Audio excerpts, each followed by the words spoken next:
Hello, good evening, everyone. It's 1 minute past 8 o'clock as we start off with tonight's special edition.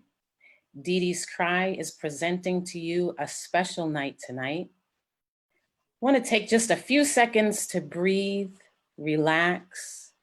While some people are starting to sign in, I'm sure there'll be a few people late. I don't know how I got in early today, but we're here. We want to start out tonight's meeting with a video greeting from Mayor Marty Walsh, of course, from the city of Boston.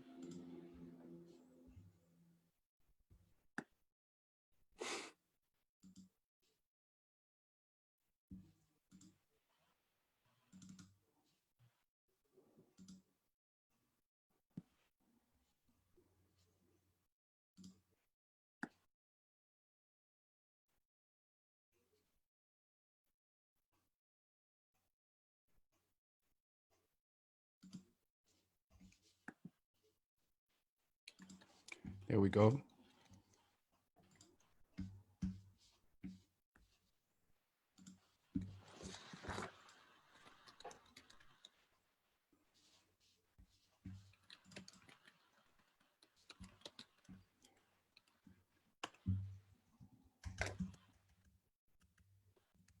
Just having a quick technical difficulty. We'll be right there, everyone.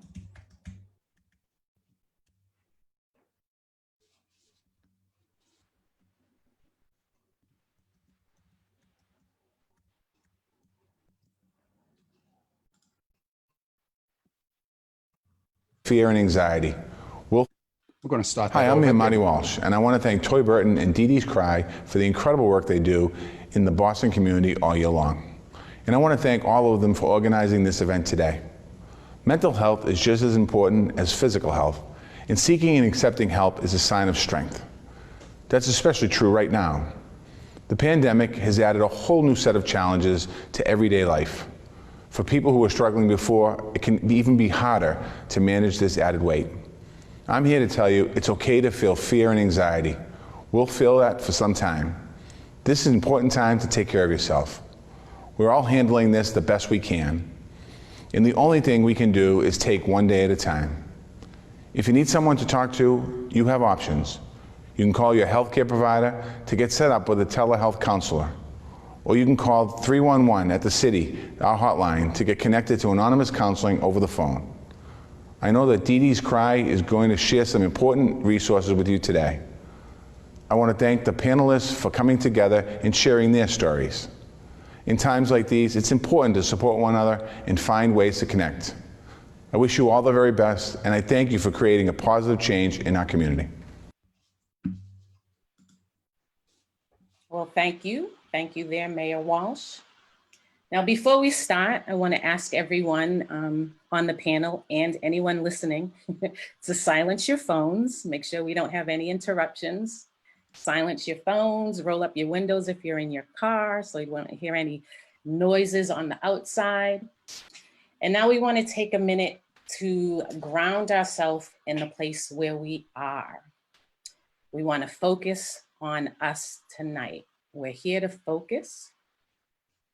And you want to know what we're focusing on. Well, the question really is, why are we here tonight?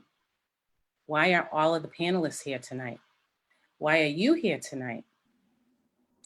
We know that we're here because Black lives matter. We hear that phrase a lot lately, but we always knew what it meant.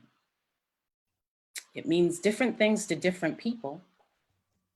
But tonight, we know that Black lives matter in every sense of the word, in every sense of the phrases. We're here because our Black men matter. Because if a Black man matters, how he interacts with other Black men and other Black women and other Black children and other people everywhere, all of that matters. We're here because Black men matter. You understand that? You hear me, right? Black men matter. People forget that. Why? I can't answer that, But we're not here to answer why they forget that. We're here because we know Black men matter. And in the words of Dennis Brown from a song that he sang, "No man is an island." You hear me? No man is an island. We're all connected. Every single last one of us are connected, whether you like it or not. So we're here to focus on us, starting with Black men.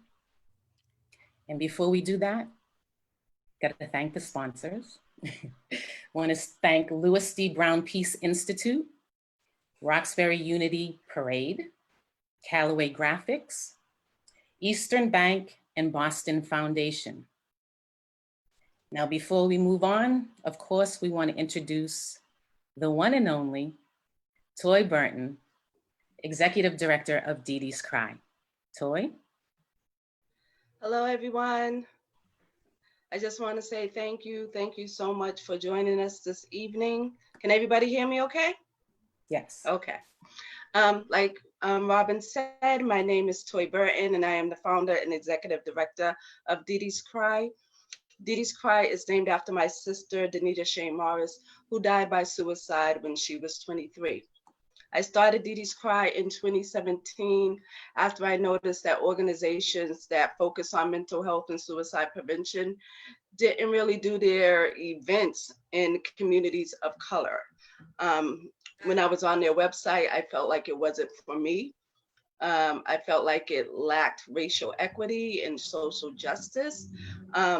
So DeeDee's Cry is about making sure that communities of color know about mental health awareness, know about suicide prevention, and engage in conversations. It's okay for us to talk about mental health. And I just want to say thank you for joining us this evening. Thank you to the panel for being here this evening.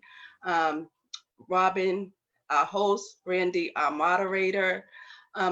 As the talk begins, I'm going to be quiet. I'll be back at the end to let you know how you can support DeeDee's Cry. But look for us on Facebook, DeeDee's Cry, like our page, so that way you can know what's going on and the events that we'll have coming up in July. Okay, thank you. Thank you, Toy. So now I want to introduce each panelist individually. They're going to introduce themselves, give a very brief description, and then we have 4 panelists. So we'll do all 4 of those, and then we will talk with, we will start off the program with our doctor on board, doctor in the house. But first, let's introduce Shawn Brown. We'll go alphabetical. Shawn Brown, he is the Boston Executive Director of BAM, also known as Becoming a Man. Shawn?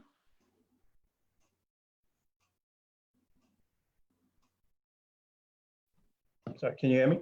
Yes. Great, great. First, Toy, just want to thank you for the invitation and for creating this platform, Queen. You know, when you first contacted me and asked if I would join, it wasn't even a question when I saw the name, you know, so when you initially talked about changing the name, I was like, why? Because I loved it and I felt connected to it. So, you know, that's real to me. So again, just thank you, DeeDee. But Shawn Brown, Executive Director of Becoming a Man. Youth Guidance is Becoming a Man program.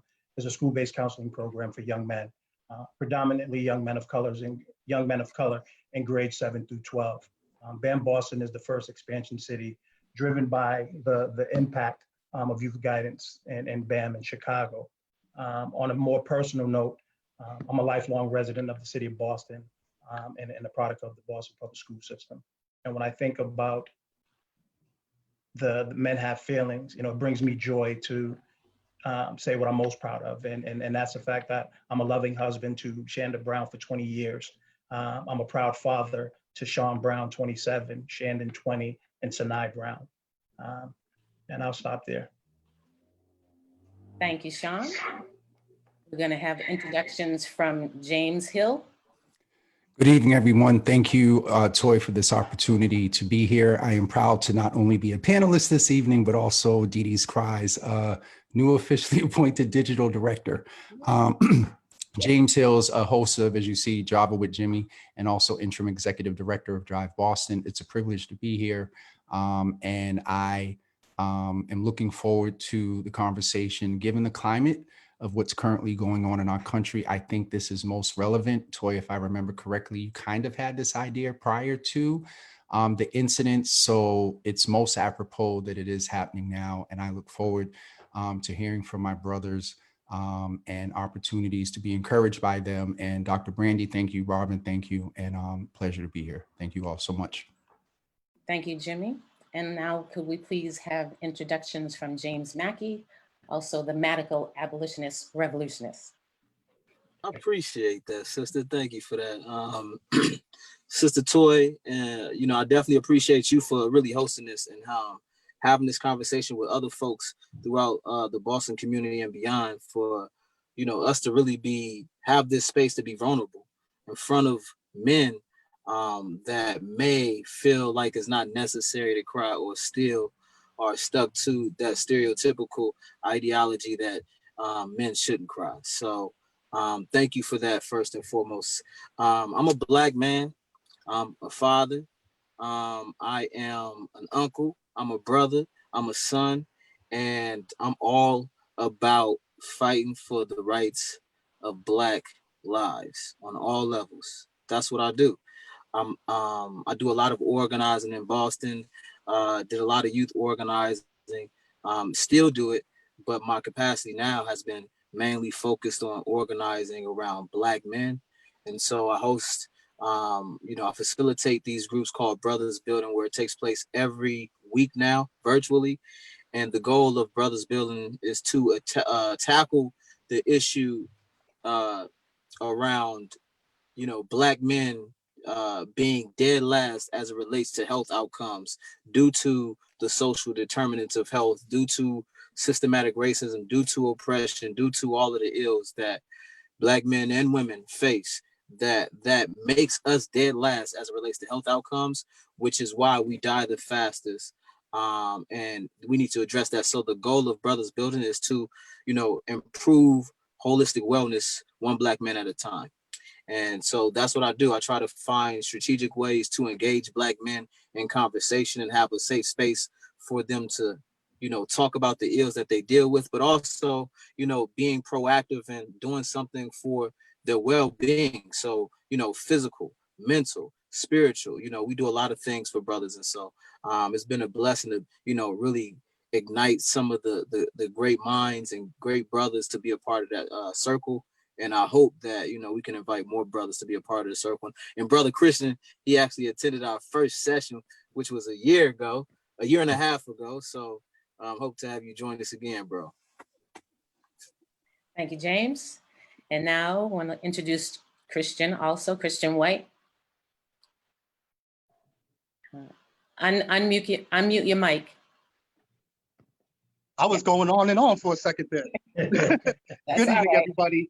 And Toy, as always, I appreciate the invitations, and I appreciate the fact that you came to so many of my community meetings. And I think that that's always important to point out. My name's Christian White. I'm 41 years old. I'm the primary caregiver for my son, little Christian. He's 13. And I'm all about how we express our feelings. That's really all I'm about. Because it took me so long to realize that so many issues for me that revolved around the self-worth issue and things that I had experienced growing up that I didn't understand at that time, my feelings and emotions were on overload. And I tried to find a way to kind of push them into a little ball, keep them locked away, built up walls all around them, and pretended to the world that they didn't exist and I was some cold, careless, unforgiving person. When inside most times I was like, damn, I wish somebody would pull me in the room, give me a hug and tell me to let it out. So I'm here. Yes, you are. Yes, you are. Thank you for being here, all four of you. And now we're going to move on to Dr. Brandy Brooks and start the evening. All right. Good evening, everyone. My name is Dr. Brandy Brooks. For the past, probably I would say 2 decades, I've lived and worked in Boston as a mental health, public health advocate, researcher, trainer, contract manager, and everything in between. Last year, I received my doctorate in education. So whoop whoop to all those struggling with the dissertations. I feel your pain. As everyone else has said, I definitely would like to echo and thank our panelists, Shawn Brown, Christian White, James Hills, James Mackey. Robin, I'd like to send a warm welcome and shout out to you as well for that introduction and for reminding us why we are here this evening, to really talk about and uplift our Black men. And Toy, you already know, but thank you as well. You are kind of the glue for all of this and all of us coming together and helping to support and uplift the mission of DeeDee's Cry in terms of having these open, honest conversations around mental health and well-being in communities of color that are often ignored in this field in terms of funding, in terms of education, in terms of access, and many other ways, which we'll talk about tonight.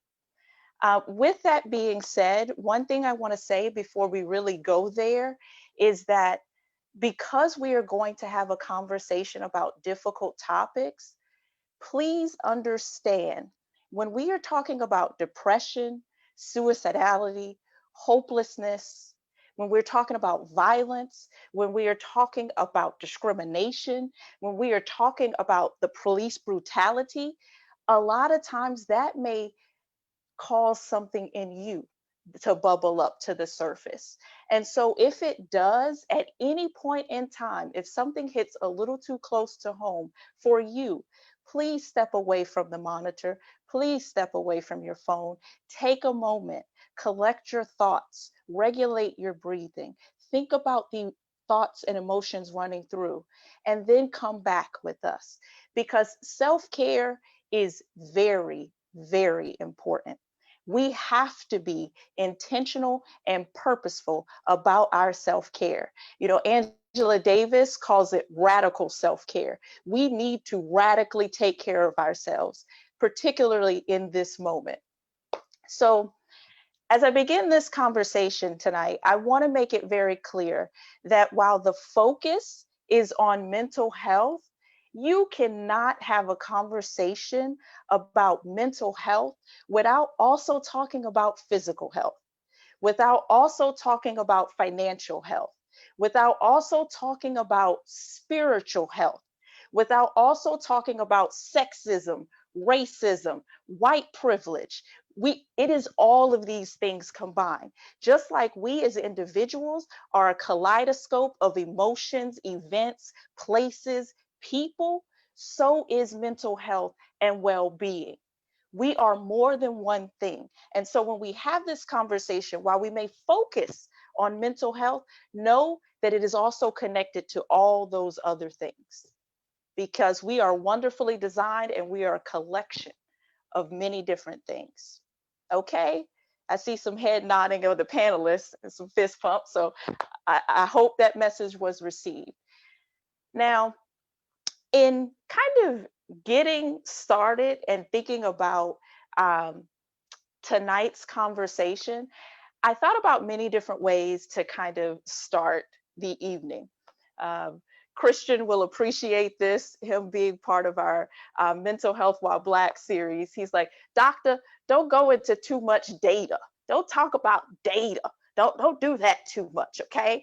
So I'm not going to talk about data except in the sense of grounding the conversation. So I do want to start with some data, Christian, if you'll forgive me for this.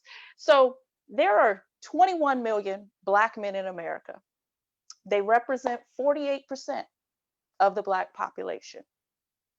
And as James Mackey hit upon earlier, across many spectrums, the data shows us that Black men experience higher rates of disease and lowered levels of health and overall well-being. Studies also show that this stress that we carry and internalize begins in childhood and it continues and magnifies throughout adulthood. And some of our exposures in our communities, poverty, violence, being a food desert, no access to healthy foods, couples with that. In addition, the chronic exposure to racial discrimination also creates a psychological wear and tear that can also impact our mental and physical health and well-being, particularly for Black men. A few years ago, NPR's Sam Sanders, he interviewed Black men in the two most populous cities in the United States, New York and Los Angeles. And he asked one simple question of everyone he interviewed. He said, "What does it mean to be a Black man?" And he just waited. He let him sit, let that question marinate. And these Black men that he interviewed said many different things in their responses. They touched upon the pain of being racially profiled simply because of how they were dressed. They looked suspicious. They talked about the difficulty finding housing or a job because their name was too ethnic. And so they weren't even called in for an interview. Others spoke of the nuanced forms of racism that exist today and how they have to work extremely hard not to internalize others' perceptions of them. Other men spoke of being labeled as troublemakers in schools, and so as a result, throughout their education, they were surveilled, they received stricter regulation, they received harsher punishment in terms of suspension and expulsion. And they talked about how those like zero tolerance policies, the 3 strikes, or these other kind of school push out policies made it more probable, not only for them, but their peers to end up in juvenile detention or under some other supervision. And that is the essence, as they talked about, of the school to prison pipeline. It starts at a young age. And while all these men talked about that, they also mentioned that being a Black man meant having to fight for their rights, having to scrape for everything. But they also said Black men are smart. Black men have hopes. Black men have dreams. Black men have goals. Black men are family oriented and they have a fighting spirit within them. Despite all of this, as one man stated in the interview, what a Black man means to me is basically this: wherever I go, I am feared and revered, and that is the stuff of kings. I'm going to be a king. And so tonight on our panel, we have 4 kings with us that are going to share, engage in this conversation around feelings in the society in which we live. What are the fears? What are the burdens? What are the expectations of what it means to be a Black man in America and how that may impact their mental health? So my first question to everyone on the panel is, what are the words you would use to describe how you have been feeling these last couple of weeks?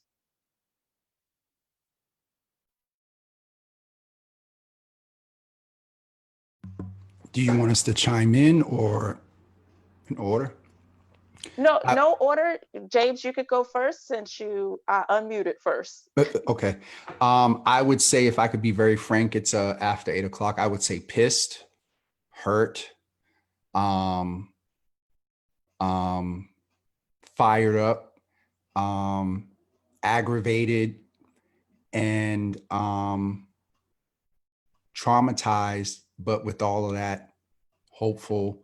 And one word that they use about our community, which it's framed in a positive manner, but if you really look at the essence of it, as you talked about essence, it's not. Our resilience is strong. However, we become more resilient by being put in situations that we're talking about now. So resiliency is a good thing. However, the road to getting there is interesting. So while resilient, I'm also at a point where I'm ready to pop. Need people with all the sound bites and whatnot. We need policy and legislation on paper. That's my input. Christian, I saw you reaching for your mute earlier. Yeah. Honestly, and I feel grounded in the fact that all of what's going on is not going to go on any other way, and it's only going to get deeper. I feel like, see, I get real angry because, you know, I want to do the protest. This is the battle for me. I have a very extensive criminal record, and I get very angry, whether it was in prison or on the streets, with authority figures in a flash, literally in a flash. So I have to know myself well enough to know my limits sometimes. Because Chris's mom lives in Georgia. If I don't make it home that night, I mean, I don't know. And part of the rebellion is simply Black men being great Black men and Black dads being great Black men and Black dads. That's a part of, we have to, I think very systemic when I think about everything that's going on. And I'll keep it a little short. My first thoughts are, I'm a little bit excited to see what happens through all this, to see what measures up to all of the talking, all of the, 1 week we jog for a brother, 1 week we do something else, and these are fine. I love it, I see it, but I've seen it all before. I've seen it all before, and I've seen it in prison and on the streets. And it always bothered me because I be in that state of mind where if I'm down there, I see someone jumping on somebody, I'm jumping in. And I don't promote violence, I don't preach violence, I don't condone violence, but at the same time, it'd be hard for me to let someone that looks like my son be mishandled to a point where they might never walk away from that moment. And if I can stop that, I promise you I will. And that's just something I feel like is in me because I've always done it. So I have to balance that with the fact that I still have to be a father.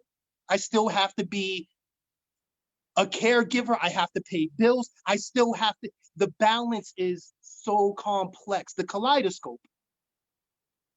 So I feel hopeful.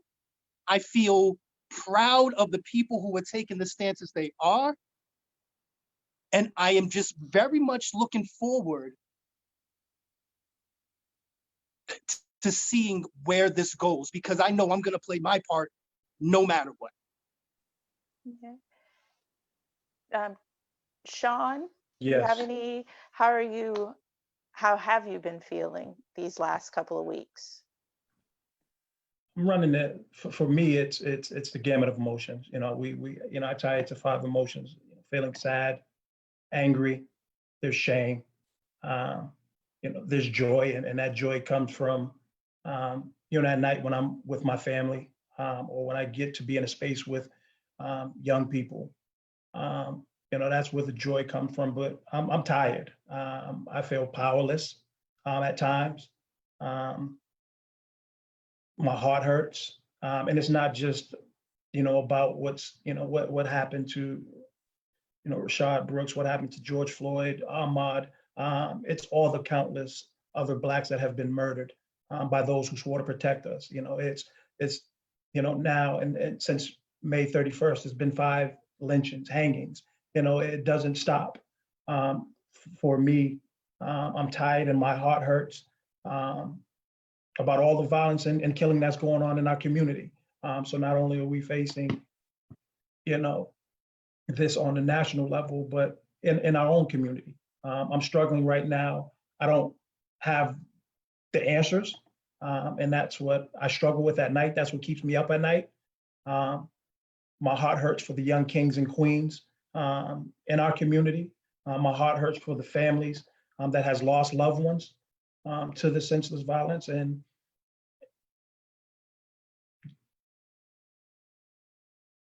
Kristen, I feel connected to you, King, when you talk about your son, because that's something I struggle with every night with my boys, having 2 sons. My oldest son, I think back to the time where he, could have lost his life, his car being shot up 15 times. And you worry about that in the community. And now you got to worry about the police and killing your son. My oldest son is back home from, my middle son's home from college, and he goes to the gym at night. And I struggle with not taking that joy and love away from him because of my fear.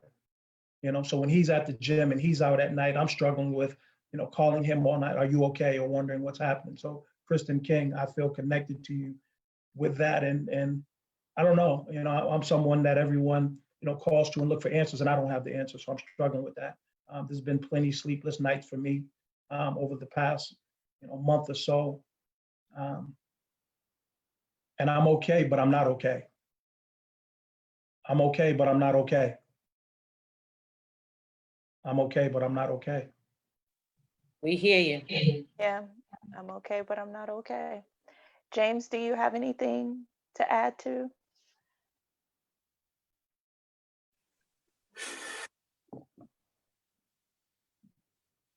I echo everything that you brothers said. I appreciate you, brothers. I love you, brothers. Sisters, I appreciate y'all for facilitating this and being here with us and listening to it. For me, man, I just been, similar, like just dealing with a hell of a lot of emotions, having a newborn that I brought into this world, thinking about her and my son who's 8 years old, wondering if the same shit that we got to go through in this society now, will they have to go through it when they get older. Thinking about my little brother who unfortunately was killed through gun violence 15 years ago. Thinking about my friend who I got an email to find out that he was killed. I woke up to an email, found out he was killed. And all the other killings that I think about in lives, Black lives being lost on all levels of people that look like us that are not able to breathe anymore. And I think about them and I look at our children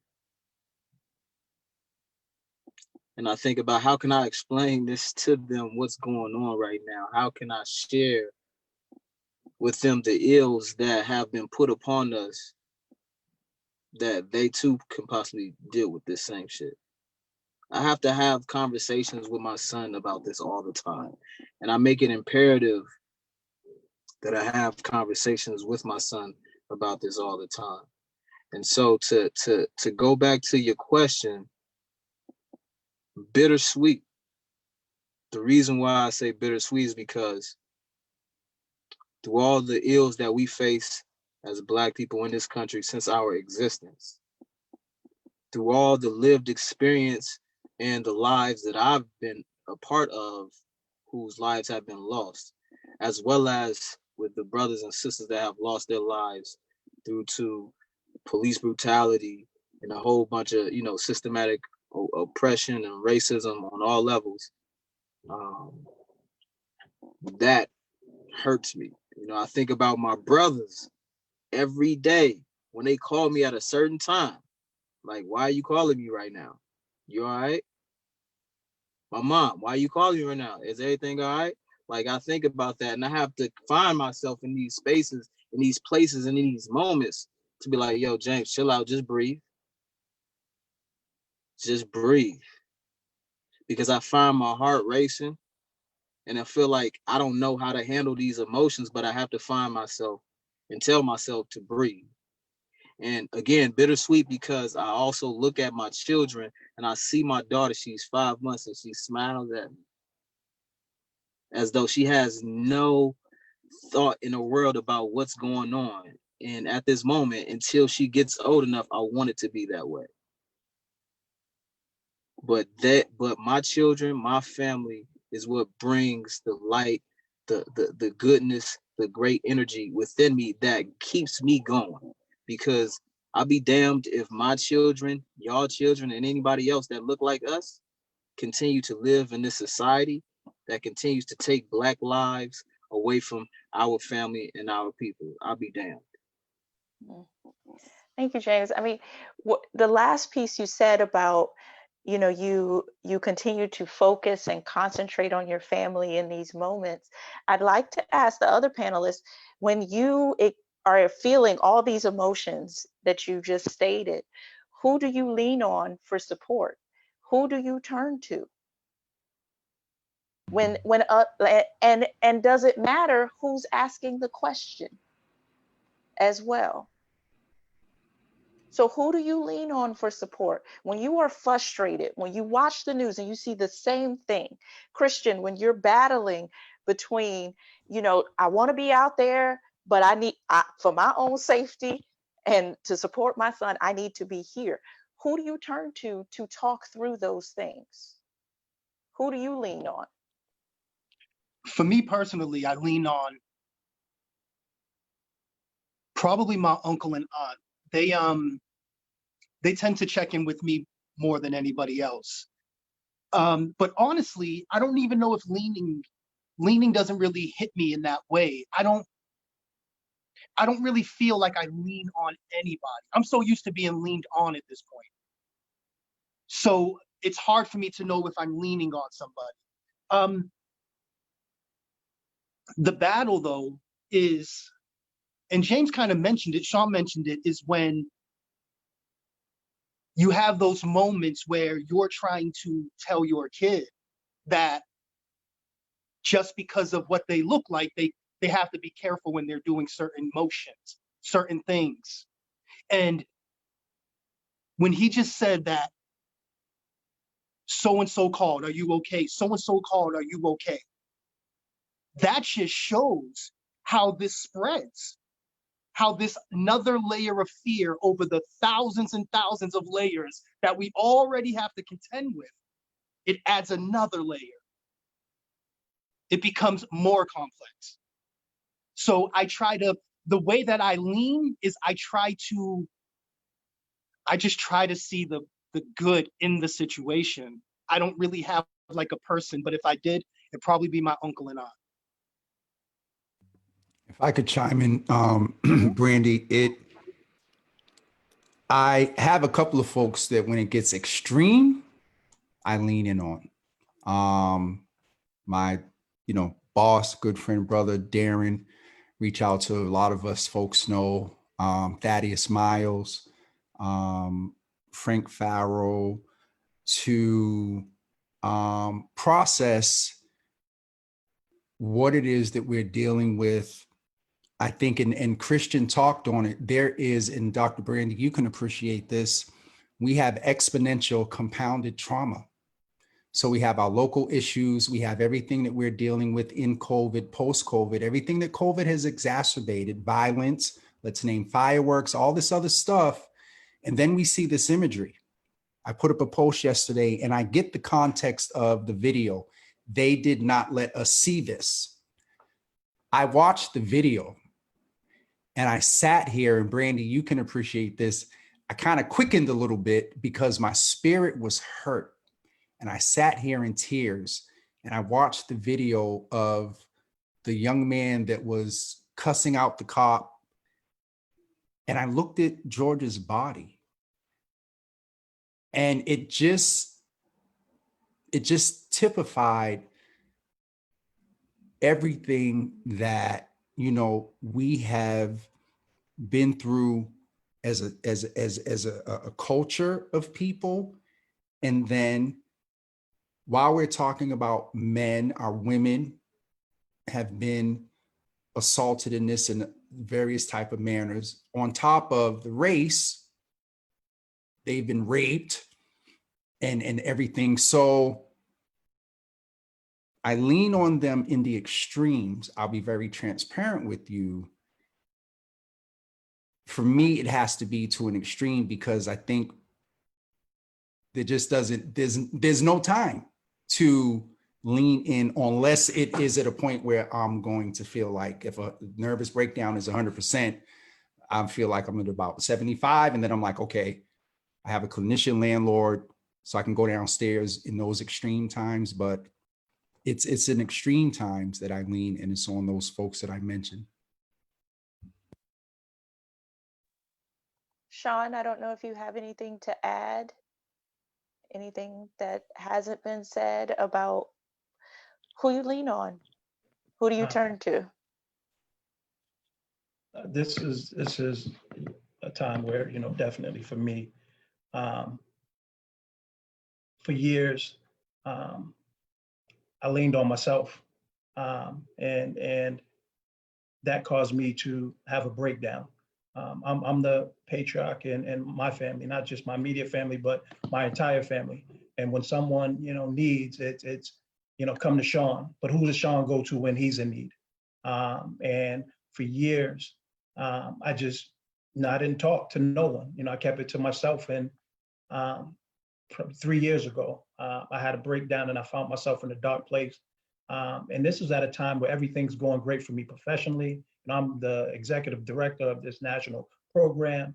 You know, everything's well with my family. You know, everything's going good. My son's in college, scholarship athlete. And I just had this breakdown and I couldn't understand what it was. And I was like, I'm going crazy. And I reached out to, you know, my mentor, Ed Powell. You know, so I lean on Ed Powell and Alan Kaiser too. And I had a conversation with Ed, and my wife said, you should talk to Ed. So I had the conversation. And what I found out was, I'm not alone. I'm not alone. And what Ed said to me that night, he said, listen, you'll be surprised some of the brightest people in the room are going through the same thing you're going through, King. You just got to talk about it. And ever since then, it's been different. You know, so when you ask me who I lean on Ed Powell and Alan Kaiser, you know, who are my two mentors, and I can talk to about anything. And then I lean on my wife. And that's so powerful because for years I neglected talking to my wife and showing vulnerability because of how I was raised as a Black man. You know, we're taught at an early age that it's not okay to show weakness. We're taught, man up, don't show emotions. And if you do, it's a sign of weakness. We're taught men don't cry. You know, you learn this in your household, it's reinforced in sports and in society. And for 40 years, my life was built on those lies. 40 plus years, my life was built on those lies. And it wasn't until 3 years ago I began to break down those false truths when I went on this mankind journey. And it's a 3-day retreat doing a ruthless self-examination. And that was about dealing with all my trauma and baggage that, you know, is in my, that has occurred in my life. Many don't know, but you will know today. Louis D. Brown is my brother. And for years, I never grieved the death of Louis. And I didn't until 3 years ago when I went on this mankind journey that I processed that. I processed growing up without a father and how that showed up in my life and what was the impact and where it was showing up. The one place that it was showing up was in my marriage. Been with my wife for 27 years, married for 20. And after that weekend, I had to come home and apologize and say, you know what, I'm sorry. I get it now. You know, I wasn't showing vulnerability. And because I was grown up, I was raised by my uncles and I was taught what I thought they were teaching me how to be a man, and not only my uncles, but, people in the streets, what I thought were teaching me how to be a man wasn't the right way. And it wasn't until, again, I started doing this work and Ed came into my life, and he was the first Black man that I saw in a suit and tie that I aspired to be. So for me, those are the folks that I really, that I call on.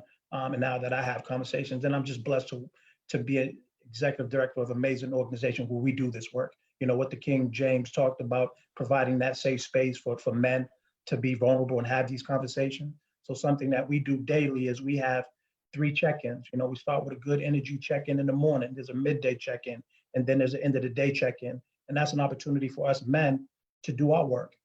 We do a pies check-in. How are you feeling physically? Where are you at intellectually? What are you thinking about? Where are you at emotionally? What are your emotions right now? And then what are you connected to spiritually? So that's what I'm grounded in my life. That's what kept me grounded. So for me, those are the people in my life that I lean on. And now, and I'll end on this. I remember my wife saying, you should, go see someone. And I was like, I don't need therapy. I'm not crazy.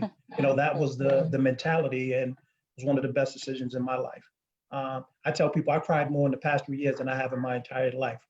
And it was all about, just breaking those lies that my life was built on at an early age. Yeah. Thank you. Thank you so much for sharing, Shawn. It is one of the things in being in this field that I hear often is, I'm not crazy, it's weak, it's this, but what I always say to that is being able to look at the things that traumatize us, being able to speak to the things that traumatize us, and seeking help for the things that traumatize us is one of the strongest things we can do for ourselves, Sure. our communities, and our families, because it takes strength to look at the things that pain us and that hurt us presently and in the past and say, you know what, I'm going to confront you. I'm going to confront you. I'm going to walk through it. That's what they talk about in terms of post-traumatic growth. You will get to the finish line, maybe not in the same way when you started the race, but you will finish the race, whatever the race is for you. You will find growth, you will find healing. And so I appreciate you for sharing that. And I hope all of the individuals listening this evening receive that message as well. And so, James, I don't know if I believe you have some thoughts on kind of who do you turn to? Who are you leaning on right now? Yeah, my fiance, and sometimes I find it hard for me to even, lean on her, because it caused friction between us and the kids when, I'm not communicating well enough to her, let her know, like, yo, babe, I'm just not feeling it. I mean? Like, prime example, I've been in the house, quarantining, and I've done protests, marches, and so on and so forth, but I've been quarantining, working remotely, and that's a different beast when you're working remotely. You in front of your computer, you got to email folks. As soon as, she came home, I said, babe, I got to get up out the house. Like, I need to get up out the house right now, like, before I go crazy. You know what I mean? Like, I don't want to get mad at you. Don't take this no way different, but I need to get out the house, because I've been in the house doing this. I love my babies, but, I'm having to manage my son, making sure that he's doing what he needs to do as it relates to learning. My daughter, I got to make sure I'm there for her. She's 5 months. So sometimes her back may be itching. I may just be holding her. She may be crying. I'm like, give her a bottle, and that ain't working. So I'm like, okay, well, like, can I help you, baby? Like, I'm here for you. Like, what's up? So, like, all of these things that I had to deal with, my fiance is definitely one person that I lean on, and my mentor, Abigail Forrester. Brother has been there for me since I've been living in Boston. And, you know, definitely been appreciative of, you know, him being able to support my growth and development to becoming a man and, you know, learning how to deal with certain situations. And also, you know, my brothers, I love my brothers, man, so much, man. I just want to make sure that they all good, but like we support each other when we dealing, with a lot of things. And lastly, I go back to, you know, the brothers building session. Every time we have a session, like it's all great vibes. No matter what we dealing with, at the end, it ends on a good note and it's needed. You know what I mean? So those are the people that I lean on. And one last thing is sometimes I lean on myself, like just going to play basketball to cope with something, like to get my mind off of stuff. Like, yo, let me get my mind off of this. I play basketball, I go shoot pool. I ain't got to think about what I got going on, my responsibilities, and none of that. And, you know, it helps ground me. And lastly, breathing. That there has saved my life from hurting other folks and from being hurt, is really like breathing. And that right there has definitely helped me tremendously. And so, James, just a follow-up question for you, and thinking about this moment and all the things going on. You talk about who you lean on and how you're feeling in this moment. I wonder if your experiences, whether from childhood or now, have they changed some of the ways in terms of how you approach your work or your personal relationships? So how have those feelings and how you've been dealing with it, has it changed or activated something different in terms of how you go about the work you do or your relationship to others? Yes, I mean, that's a real question that I wrestle with on a daily basis. You know, prime example, I think that I'm a great father, but you know, I know that I can do better and be better when it comes to my son, because I feel like I'm hard on him, extremely hard on him, because of like him being a young Black boy growing up in this society, and making sure that I can equip him to become the man that I would like for him to be. You know what I mean? And sometimes I have to check myself, like chill out, like be easy. You know what I mean? Like he's doing great, he's doing fine. You know, there's hiccups in the road. You know what I mean? So and I say all that to say that, you know, like, you know, just like Shawn, like I didn't know what trauma was 4 years ago until I took the trauma training. You know what I mean? And I didn't know that, you know, I may have been working with some youth and may have said some things that triggered them, you know, in certain ways, or triggering my fiance in a certain way, or triggering the people that I work with, my brothers, in a certain way. So I always, you know, have to be conscious of that and be very intentional with and impeccable with my words and what I'm saying and how I'm saying it, as well as my approach with, you know, organizing, with bringing people together, with having conversation with folks. And, you know, a lot of this was, you know, lived experience that I learned through observing other folks. And let me not forget, I learned from my mom. I want people to, Mom, I love you. If you watching, I know you probably ain't, but I love you. And that's, I learned almost everything from my mom, and I didn't even know it until I grew older. Like, well, damn, that's what my mom was doing. She was teaching me that. I didn't even know that. That's crazy. And so hopefully that answers your question. It definitely does. I briefly, Christian, I know you had a comment you wanted, or something you wanted to respond to, and then I have a question for James Hills after your comment, Christian.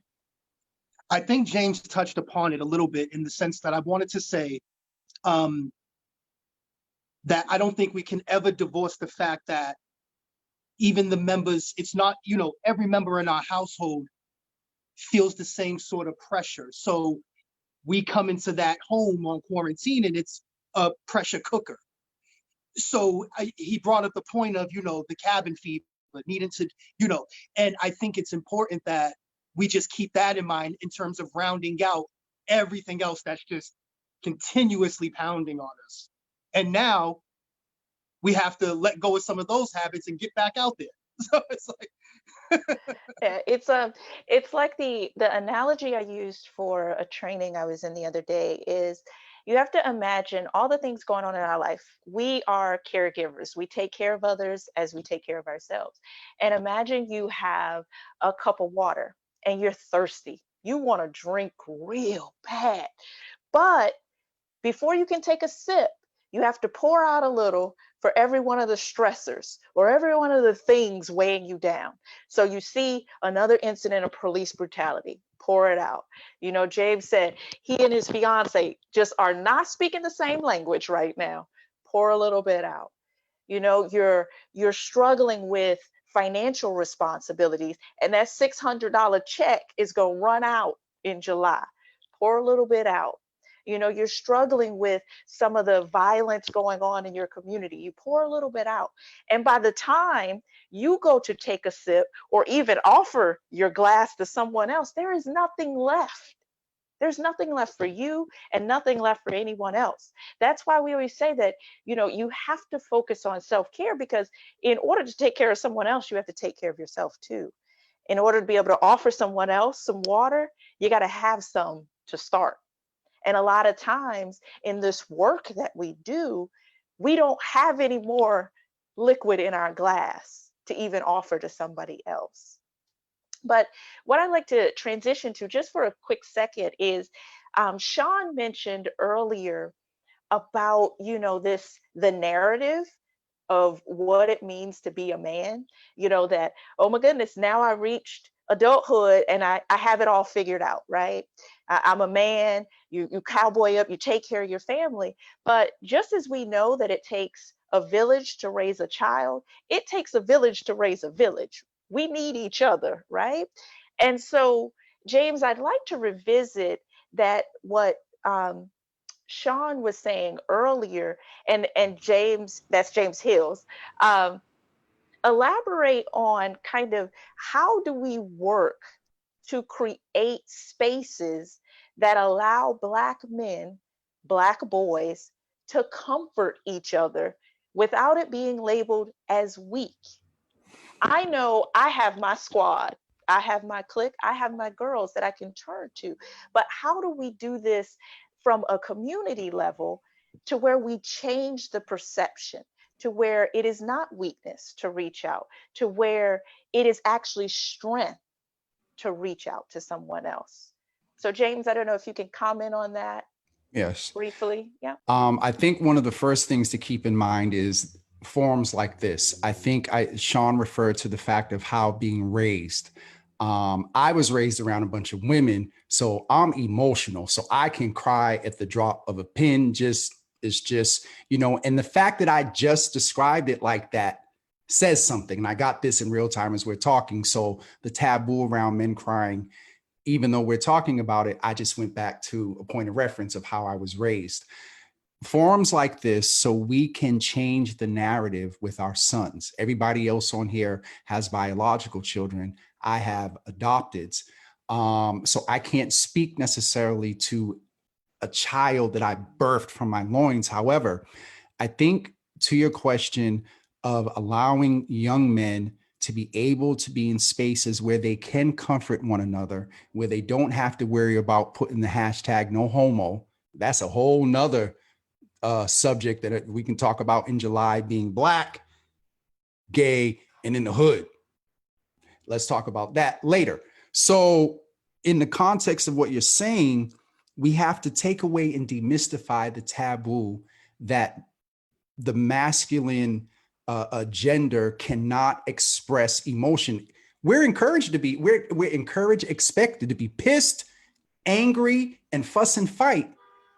And let me just say this, and I talked in Man Cave, we've been talking about this.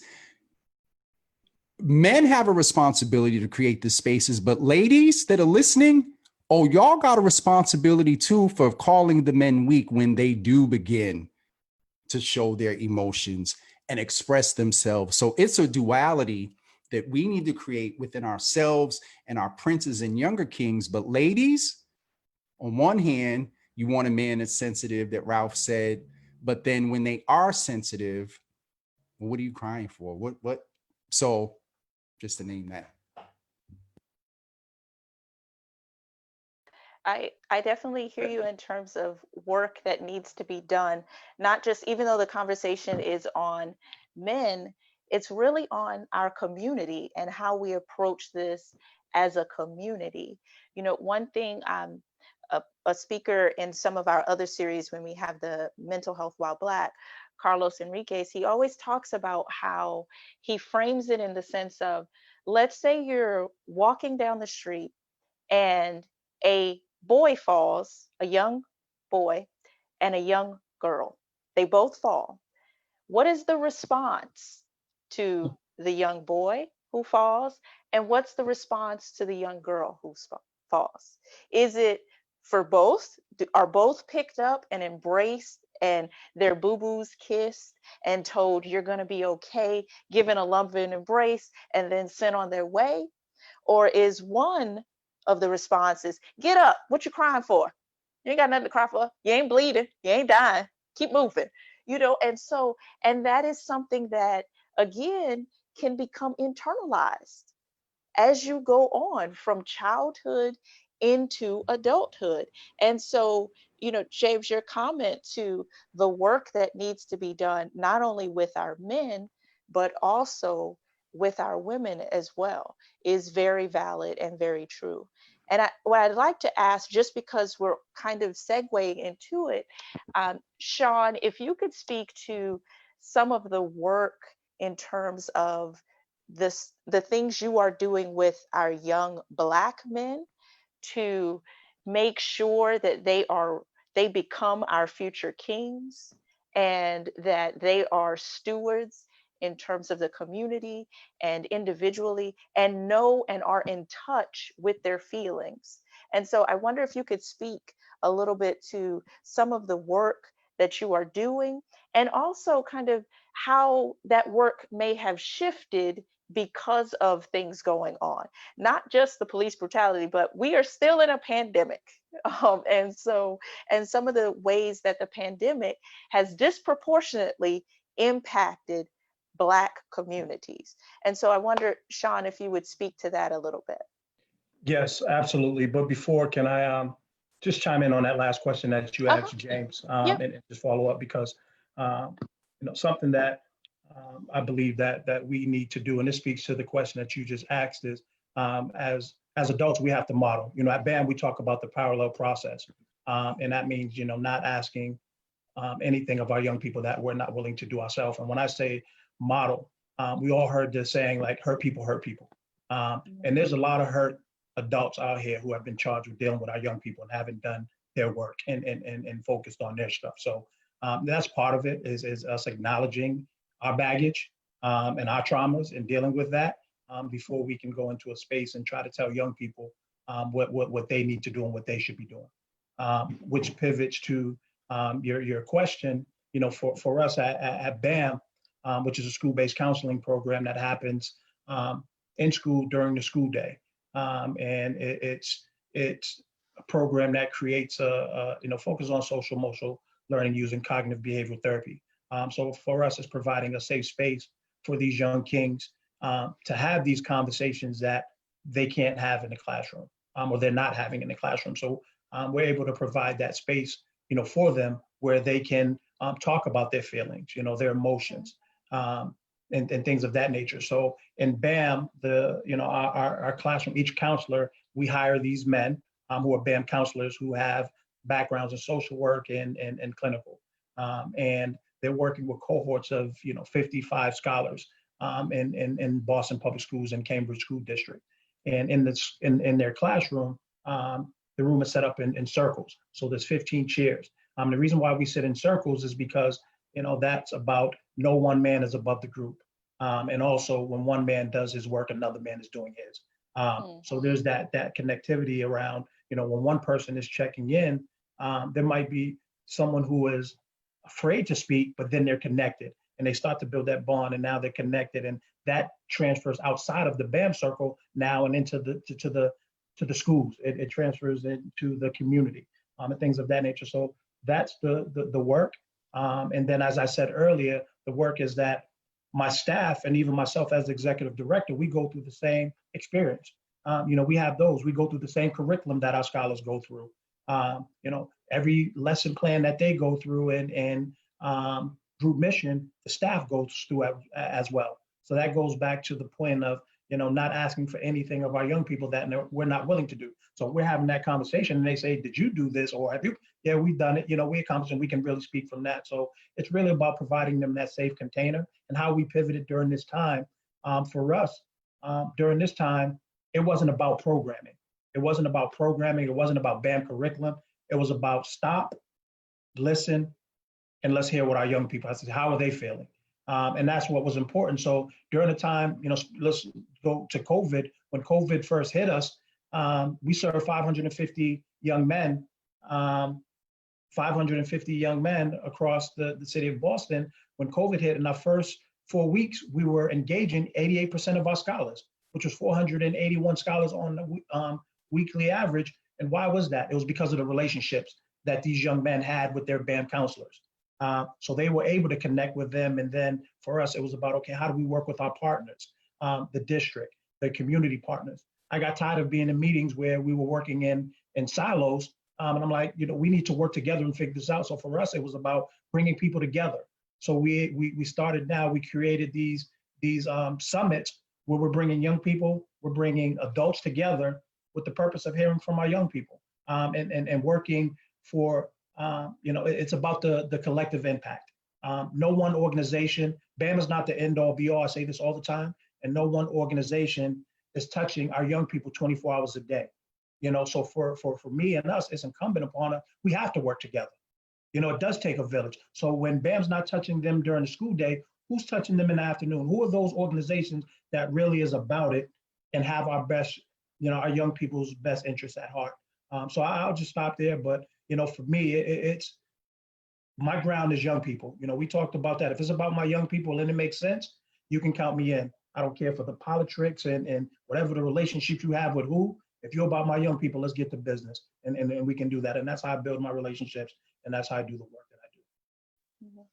Thank you so much for sharing that, Shawn. And so I have one little last kind of thought, comment, and then I have a quick question for Christian, because Shawn kind of touched upon that, and James in his story as well.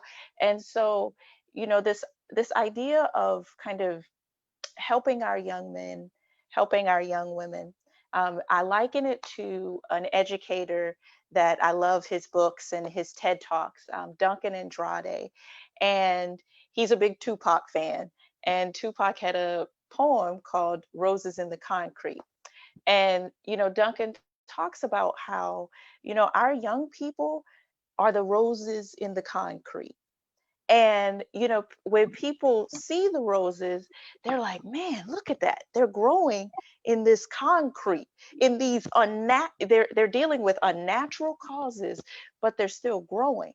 But he says the thing people often forget is it's sometimes just one rose or maybe two. And he said what we have to do as a community is figure out not only what helps those roses survive, but how can we get a whole bush and have this whole area be populated with roses. And so I appreciate the work of BAM, James, and others are doing. But I also want to go to something Christian talks about often in his talks and conversations, is that one of the reasons why for him it's most important to be in touch with who he is now is because he understands he doesn't want to pass on those generational traumas to his son. And so, Christian, I'll give you kind of the final thoughts, comments on that in terms of the importance of recognizing our traumas so that the next generation does not experience them. And if they do, they know how to deal. And so, Christian, I'll open it up to you, and then Robin will go to some questions from the audience. So going along with what you're saying, and I'll just keep piggybacking and moving it, it's also a matter of, because I often think people get this impression that when we say we're going to work on an issue, it somehow excludes all the other issues. And that's not how it works. So while I while I work on myself, the one thing I try to be most conscious of is the ways that I'm expressing my personal hurt to my son, who feels it in advance usually. So it's only me and him in the house. I mean, I'm in the living room, he's in the bedroom. I'll go in the living room. I'll go in the bedroom, hit him. I'll run in the room, rip all the covers off him, hit him with a pillow, run back into the living room. 3 hours later, he'll come into the living room, throw a pillow at my head, go back into his room. We have these little feelers, these little temperature checks, little questions that we ask one another. And we do this with everybody we know. And when it comes to the generational stuff, I never so many know my past in the sense of, from about 3.5 to about 12.5, I was chronically molested about 5 nights a week. And what I lost in that was the chance to truly define myself from the beginning. Life really just started for me probably in my late 20s, early 30s, in terms of when I felt that I was rational enough to begin to look at some things. And what I found is that my whole damn family went through what I went through for the most part, going so far back. And so many things in families get put in certain boxes, in certain corners, in certain ways, and they become little small truths, and they begin to infest your mind. And you find yourself realizing that you're just growing up exactly as you should because you're doing what teachers taught you to do. So I realized that it started with the teacher. It started with the parent. I love what BAM does, but it's school-based. There's a whole group of kids that don't give a shit about school. So we need to touch them. We need to touch the musicians. We need to touch, when we talk about this collaborative stuff, it can't just be who gets funding. Do you know how many single individuals are going broke, feeding other people right now that nobody will ever know their names? These are the builders of the pyramids. And what I understand, every time I look in my son's eyes, and every time he looks at me and he wonders if he was born when I was in prison. When I came home, he was turning 9. I met him a couple times when he was a kid. He still looks at me like one day he's gonna wake up and I'm not gonna be here. So it's not just when we talk about this generational stuff, the first thing I wanna say is break the cycle. If you know something's going on, break it. And I'm not saying you have to do something legal. I'm saying, first of all, you need to put the fire under your family's ass and put it out there. Put it out there. We are contending with too much other stuff to be fighting amongst ourselves, especially within our closest quarters. And when it came to the family generational trauma, I started realizing I'm the middle of 11 siblings. I only talked to 2 of them. That's the generational trauma. And it messed up us so much. And we have to still contend with our daily lives that I try to be most aware of how my son sees me react. When I see these Black men and women and children being murdered and dying, and I don't mean just I'm talking from the neighborhood, I'm talking from the government, I'm talking all these systems. I have to be careful that I don't let him see the rage in me. I'd rather explain it how I feel. But I'll wrap up, sorry. Basically, I understood that there's absolutely no way to have a different outcome if you keep doing the same shit. And The definition of insanity. Yeah. And what is this said? If not now, when? And if not me, who? That's how I feel about it. All right. Thank you so much, Christian. And so, Robin, I'll turn it over to you. If there are any questions from the audience for any of the panelists, or any questions that jumped out at you as we were speaking. Not from me personally. Most of the comments that I saw were all of praise and acceptance and sending love and thanking you all for your honesty and your bravery to be here tonight and speak your truth. There didn't seem to be too many questions. One, I believe one, I can't scroll back to the question. Sorry, I'm not very good with this. But I do recall one that asked about, do we think it had all of what Black men go through has to do with our past in slavery? Well, yeah, that's the answer to that. Well,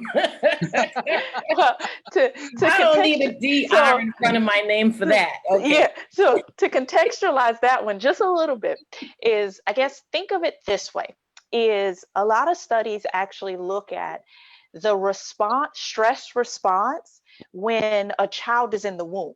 So, you know, they say that children can feel what the mother is experiencing. And so there was a study done looking at stress responses and just monitoring. And one thing they do find, particularly when, you know, children are young and they need that nurturing from parents and things like that, they feel the emotions that you were going through. That's why, you know, people would say that your response to a child when they fall is as important as the child's response. Because if you over in the corner bawling, they go get concerned and start bawling because you're crying. And you think of it like this, you know, there was a study that looked at the stress responders when it came to police interactions for Black people. So they did men and women. And there were people with other people in the car or without. And they just looked at whether you were stopped or not. How did your body respond? And how did everyone else in the car respond, whether young or old? And that stuff passes down. There is a reason why, no matter your zip code in the United States, we know your life expectancy, right? No matter any, we know life expectancy. And so some of that is generational, and it comes from slavery to now. Those traumas that you experience, your great grandparents experience, because you hear them through the stories. Even if you didn't live that time, you know through the stories. I know through the stories my mother's experiences of going to integrated schools in South Carolina. I know those experiences. I know her hurt when she shares those stories. And so I know how I internalize that and how others may internalize that. And so, yes, to answer, you know, Robin's question with a little bit more context, yes, there is historical traumas that if we don't talk about and we don't deal with, we will continue to pass on. Yes, Dr. Brooks. So, and I believe sometimes it's called generational or ancestral memory. That yes, we all have it. It's within our spirit, our African spirit. Toy, your mic wasn't on. Did you say something?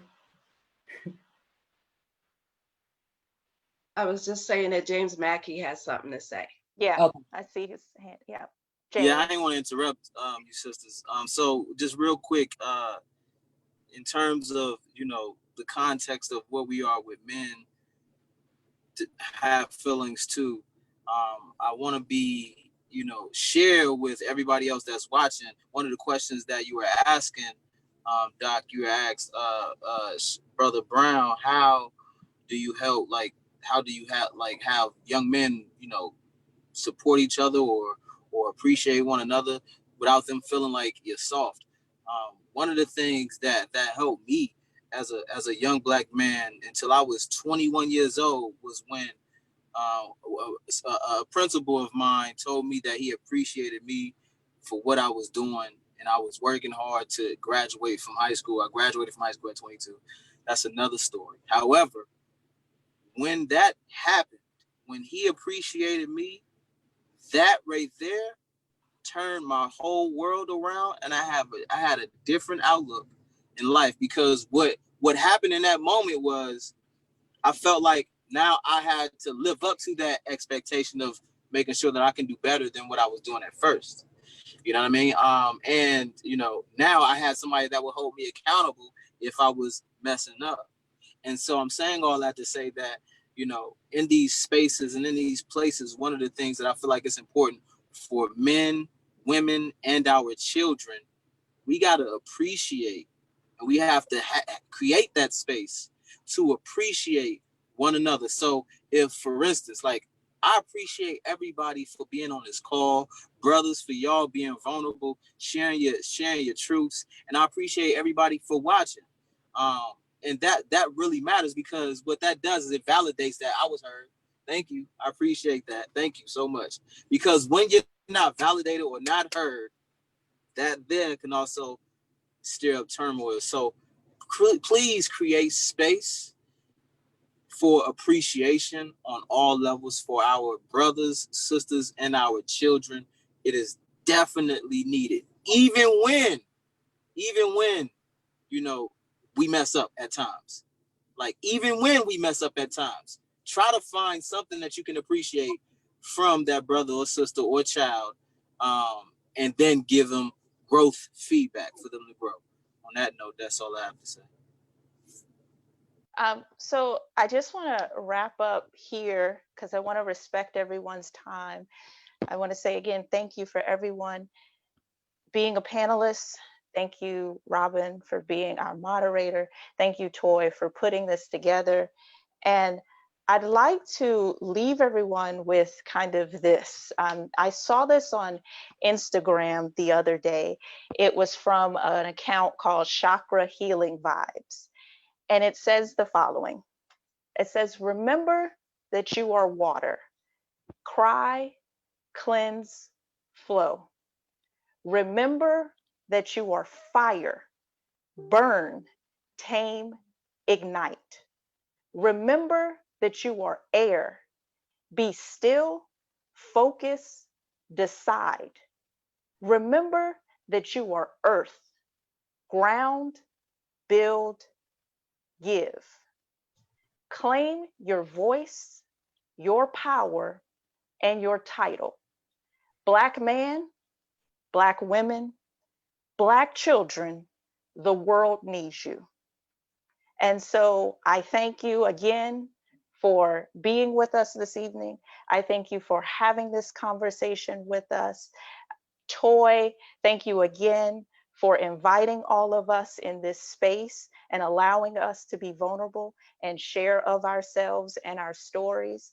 And if you are so moved by anything that was shared, please go to DeeDee's Cry, like the page on Facebook, go to BAM's site, like BAM's, get some of your young people signed up, get involved with some of the work that James is doing, support some of the work that Christian is doing.